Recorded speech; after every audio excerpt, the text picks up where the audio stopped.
Lucy Wanjiko Jenga is a mover and a shaker in the global HIV world, a tireless champion for the rights of young women and girls to health, a caring mentor to teenage mothers, a visionary.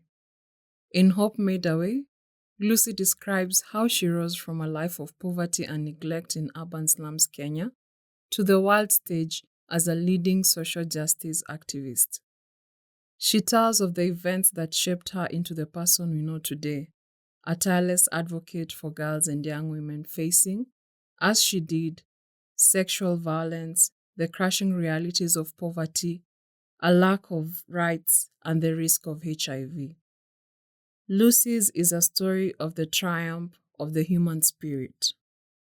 She gives an unflinching account of her experiences of violence and neglect, which will resonate with so many young women feeling alone as they go through the same.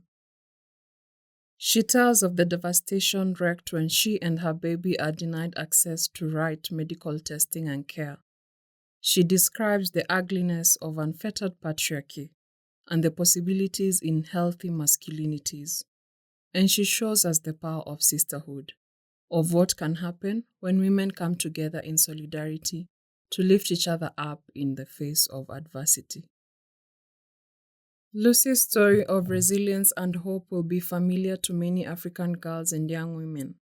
It is a story that every girl and woman all over the world should read.